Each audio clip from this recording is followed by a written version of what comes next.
Hey, thanks for making it to Veterans Info Tap. I'm glad you made it. As we know, the VA's budget shortfall is a talking point, sticking point, whatever, and we only have a few days left to fix it. Here's the headline, and this is on militarytimes.com, and it is, Congress moves to fix VA budget gap, but time is running out. The deadline is looming. We have, I believe it's the 20th of September is the cutoff date. And as of the recording of this, it's the 13th. And I'll probably post this tomorrow, the 14th of September. So there's not many days left. Let's jump into it here. Hit the thumbs up for me, subscribe, share with a friend, all that good stuff. I truly appreciate it. If you want to support the channel in other ways, consider being a member. I appreciate all of you members so very much. You can go to the homepage. You'll see the highlighted members there and a join button. Thank you. All right, moving on. Congressional leaders have a deal in place to patch a nearly $3 billion shortfall for the Department of Veterans Affairs that risks endangering benefit payments as soon as next month. But veteran advocates say they are reluctant to celebrate until the final details are worked out. When we see votes that are yes and then the dollars are actually sent to the Treasury Department, then that will relieve our sense of urgency, said Pat Murray, Legislative Director of the Veterans of Foreign Wars, the VFW. A proposed solution is not enough. We need an actual solution. Agreed.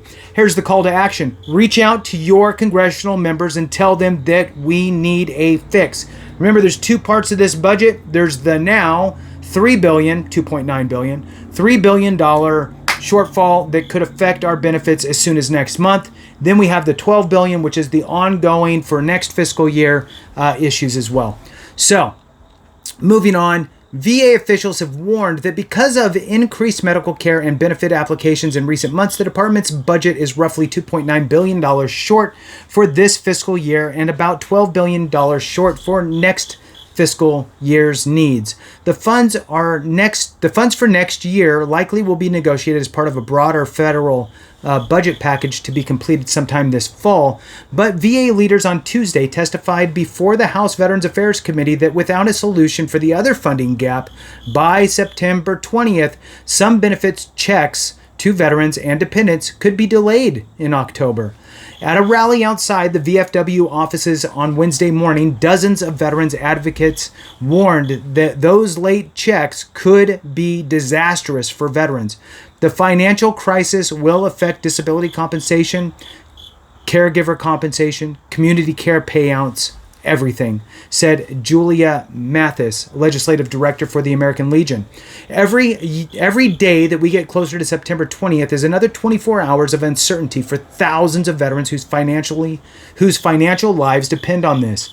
Lawmakers on the House committee indicated Tuesday that they were working behind the scenes to help solve the problem, while at the same time expressing concerns that the VA officials did not detect the funding shortfall sooner.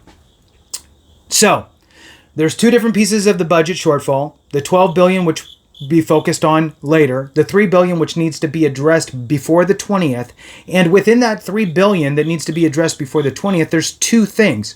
The actual dollar figure needs to happen. The why and how to circumvent and mitigate against that type of thing happening again, whatever the root cause was, that needs to be addressed too.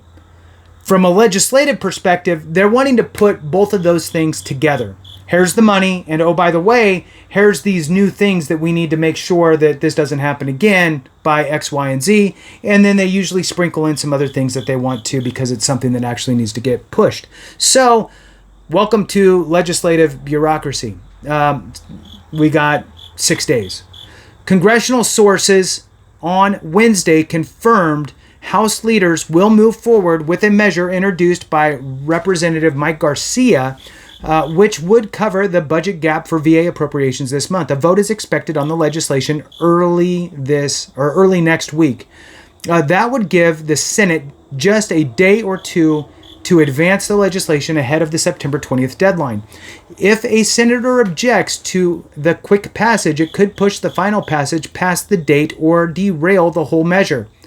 Reach out to your congressional House member and your Senate members and let them know that you would like to make sure that veterans' benefits are preserved by passing the $3 billion package to alleviate the shortfall.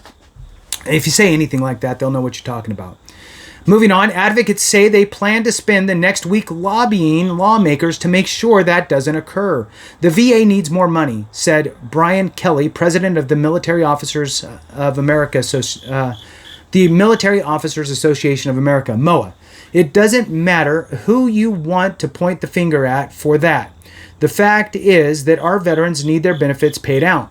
Any interruption in the VA's ability to pay veterans may have devastating consequences on this community and may erode trust and confidence in the institutions who have pledged to support and care for those who have served.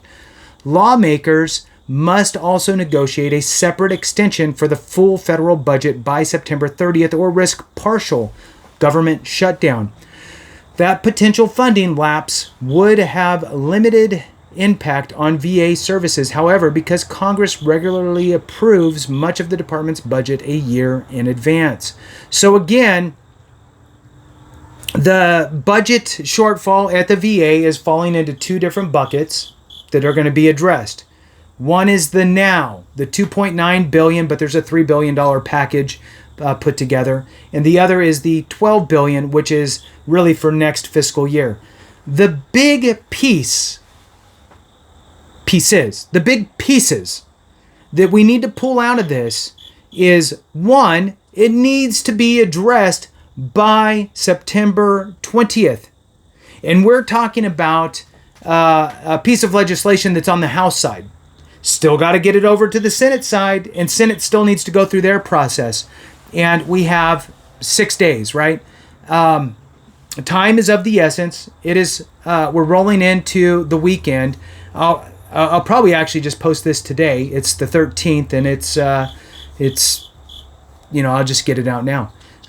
We need to reach out to our congressional members before their vote. They're voting early next week.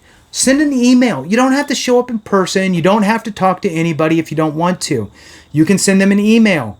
You can wait until after hours. Call at 6 or 7 o'clock at night. Call, leave a voicemail. Send the email. Go online. They probably have a little portal in which you can type your name in and hit send with your comment. And if you want to stop by, hey, where's my congressional district office? Oh, it's right next to the post office. I need to stop at the post office anyway. So then you stop by the congressional office, you walk in. Congressional members not there because they're in D.C., but their staffers are there. You can tell they're, can I speak to the person who deals with stuff at the VA?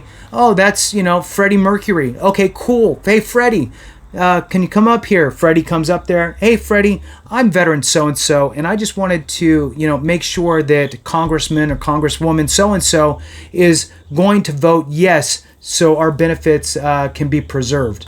The $3 billion shortfall needs to be addressed, and we need to make sure that we don't have a delay in payments. Imagine if 1,000 people did that. Congressman or Congresswoman so-and-so would know. So that's important. So that's one, is the deadline is important that we need to keep in mind. And the other piece is they absolutely say that this will impact the VA's ability to pay out benefits such as disability compensation and so forth. So the writing is there. We need to act. Thanks for watching. I appreciate you. Have a great one. And remember, if we don't take care of each other, something went wrong.